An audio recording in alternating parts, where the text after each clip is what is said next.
Background ಇಮೇಜ್ನ ಯಾವ ರೀತಿ remove ಮಾಡಬೇಕಂತ ಗೊತ್ತಾಗ್ತಾ ಇಲ್ವಾ? ಸೊ ಹಾಗಿದ್ದಲ್ಲಿ ಈ ವಿಡಿಯೋನ ಚೆಕ್ ಮಾಡಿ. Welcome back my YouTube channel. ಇವತ್ತಿನ ವಿಡಿಯೋದಲ್ಲಿ ನಿಮಗೆ ಗೊತ್ತಾಗಿರ್ಬೋದು, ನಾನು ತಮ್ನೇಲಲ್ಲಿ ಮೆನ್ಷನ್ ಮಾಡಿದ್ದೀನಿ 5 ಸೆಕೆಂಡ್ಸ್ನಲ್ಲೇ ನಾವು ಬ್ಯಾಕ್ಗ್ರೌಂಡ್ ಇಮೇಜ್ನ ಯಾವ ರೀತಿ ನಾವು ರಿಮೂವ್ ಮಾಡಬೇಕು ಅಂತ ಈ ವಿಡಿಯೋದಲ್ಲಿ ನಾನು ತೋರಿಸ್ತಾ ಇದ್ದೀನಿ. ಅದು ಬಂದುಬಿಟ್ಟು ಇವತ್ತಿನ ಟಾಪಿಕ್. ನೀವು 5 ಸೆಕೆಂಡ್ಸಲ್ಲೇ ನಾವು ಇಮೇಜ್ನ ನಾವು ರಿಮೂವ್ ಮಾಡ್ಕೋಬೋದು.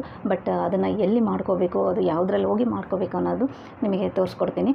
ಸೊ ಈ ಬ್ಯಾಕ್ಗ್ರೌಂಡ್ ಇಮೇಜ್ನ ರಿಮೂವ್ ಮಾಡಿದ ಮೇಲೆ ಆ ಫೋಟೋನೂ ಕೂಡ ನೀವು ಕೂಡ ಅದನ್ನು ಯೂಟ್ಯೂಬ್ ತಮ್ನೇಲಿ ಕೂಡ ನೀವು ಕನ್ವರ್ಟ್ ಮಾಡ್ಕೋಬೋದು. ಅಂದರೆ ಯೂಟ್ಯೂಬ್ ತಮ್ನೇಲಿ ನಾವೆಲ್ಲ ಯೂಸ್ ಮಾಡ್ತಿರ್ತೀವಲ್ಲ ಫೋಟೋಸ್ ಎಲ್ಲ, ಸೊ ಅದು ಕೂಡ ನಿಮಗೆ ಯೂಸ್ ಆಗುತ್ತೆ ಈ ಫೋಟೋ. ಸೊ ಅದನ್ನೇ ನಾನು ನಿಮಗೆ ಈ ವಿಡಿಯೋದಲ್ಲಿ ನಾನು ತೋರಿಸ್ತಾ ಇದ್ದೀನಿ, ಬ್ಯಾಕ್ಗ್ರೌಂಡ್ ಇಮೇಜ್ನ ಯಾವ ರೀತಿ ರಿಮೂವ್ ಮಾಡಿ ನಾವು ತಮ್ನೇಲಲ್ಲಿ ಹಾಕ್ಬೋದು ಅಂತ. ಸೊ ನೋಡ್ಕೊಂಬನ್ನಿ ಯಾವ ರೀತಿ ಮಾಡೋದು ಅಂತ ನೋಡ್ಕೊಂಬನ್ನಿ.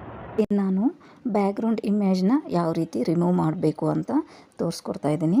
ಗೂಗಲ್ ಆ್ಯಪ್ ಇರುತ್ತಲ್ಲ ನಿಮ್ಮ ಹತ್ರ, ಸೊ ಅಲ್ಲಿ ಹೋಗಿ ಸರ್ಚ್ ಬಟನಲ್ಲಿ ನೀವೇನು ಮಾಡಬೇಕಂದ್ರೆ ಬ್ಯಾಕ್ಗ್ರೌಂಡ್ ಇಮೇಜ್ ರಿಮೂವ್ ಅಂತ ಹಾಕಿದ ತಕ್ಷಣವೇ ನಿಮಗೆ ಇಲ್ಲಿ ರಿಮೂವ್ ಬ್ಯಾಕ್ಗ್ರೌಂಡ್ ಅಂತ ತೋರಿಸುತ್ತೆ. ಇಲ್ಲಿ ನಾನು ಆ್ಯರೋ ಮಾರ್ಕ್ ಟಿಕ್ ಮಾಡಿದ್ದೀನಿ, ಕಾಣ್ತಾ ಇದೆ ಅಲ್ವಾ? ಸೊ ಅದನ್ನು ನೀವು ಸೆಲೆಕ್ಟ್ ಮಾಡ್ಕೊಳ್ಳಿ. ರಿಮೂವ್ ಬ್ಯಾಕ್ಗ್ರೌಂಡ್ ಅಂತ ಇದೆಯಲ್ಲ, ಅದನ್ನ ಸೆಲೆಕ್ಟ್ ಮಾಡ್ಕೋಬೇಕು.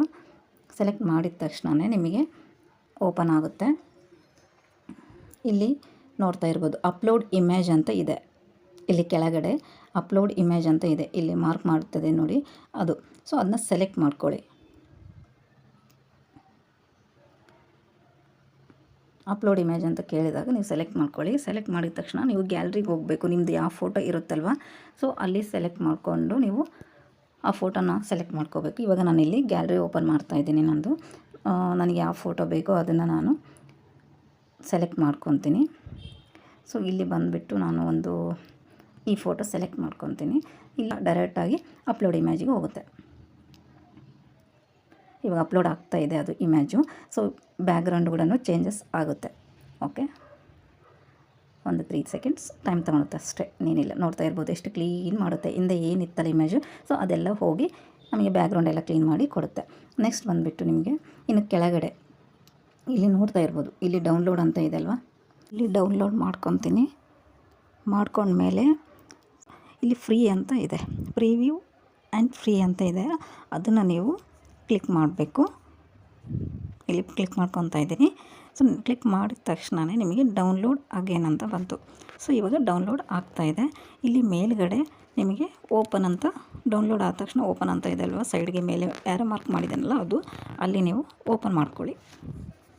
ಓಕೆ, ಇವಾಗ ಇಲ್ಲಿ ಓಪನ್ ಆಯಿತು.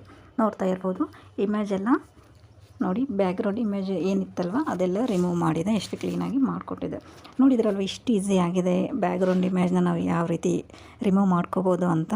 ಸೊ ಭಾಳನೇ ಈಸಿ ಆಗಿದೆ, ನೀವು ಕೂಡ ಮಾಡ್ಕೊಳ್ಳಿ. ನೀವು ಅದನ್ನು ತಮ್ನೇಲಲ್ಲಿ ಅದನ್ನ ಮಾಡ್ಕೋಬೋದು, ಅದನ್ನು ತೋರಿಸ್ತೀನಿ.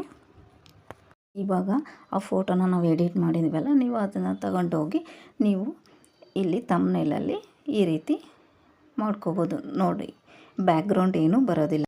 ನೋಡ್ಕೊಂಬಂದ್ರಲ್ವ ಯಾವ ರೀತಿ ಬ್ಯಾಕ್ಗ್ರೌಂಡ್ ಇಮೇಜ್ನ ರಿಮೂವ್ ಮಾಡ್ಬೋದು ಅಂತ. ಸೊ ನೀವು ಬ್ಯಾಕ್ಗ್ರೌಂಡ್ ಇಮೇಜ್ನ ನೀವು ಮಾಡಿದ ಮೇಲೆ ಸೊ ಅದನ್ನು ನೀವು ತಮ್ನೇಲಿಗೆ ಕೂಡ ಯೂಸ್ ಮಾಡ್ಕೋಬೋದು. ಸೊ ಯೂಟ್ಯೂಬ್ ತಮ್ನೆಲ್ಲ ನಾವು ಫೋಟೋ ಎಲ್ಲ ನಾವು ಎಡಿಟ್ ಮಾಡಿ ಹಾಕ್ತಿರ್ತೀವಲ್ಲ, ಸೊ ಆ ಫೋಟೋನ ಅಲ್ಲಿನೂ ನೀವು ಮೆನ್ಷನ್ ಮಾಡ್ಬೋದು. ಅದನ್ನು ನಾನು ತೋರಿಸಿದ್ದೀನಿ. ಸೊ ಬ್ಯಾಕ್ಗ್ರೌಂಡ್ ಇಮೇಜ್ ಎಲ್ಲ ಕ್ಲಿಯರಾಗಿ ನೀಟಾಗಿ ನಮ್ಮ ಫೋಟೋ ಒಂದೇ ಇರುತ್ತೆ. ಸೊ ಅದನ್ನು ನೀವು ಯೂಸ್ ಮಾಡ್ಕೋಬೋದು. ಇವತ್ತಿನ ವಿಡಿಯೋ ನಿಮಗೆ ಲೈಕ್ ಆಗಿದೆ ಅಂತ ಅಂದ್ಕೊಂಡಿದ್ದೀನಿ. ಇವತ್ತಿನ ವಿಡಿಯೋ ಏನಾದರೂ ಲೈಕ್ ಆಗಿದ್ದರೆ ಲೈಕ್ ಮಾಡಿ, ಹಾಗೆ ಸಪೋರ್ಟ್ ಮಾಡಿ ಅಂತ ಕೇಳ್ತಾ ನೆಕ್ಸ್ಟ್ ವಿಡಿಯೋದಲ್ಲಿ ಮತ್ತೆ ಇನ್ನೊಂದು ಟಾಪಿಕ್ ಒಂದಿಗೆ ಮತ್ತೆ ನಾನು ಸಿಗ್ತೀನಿ.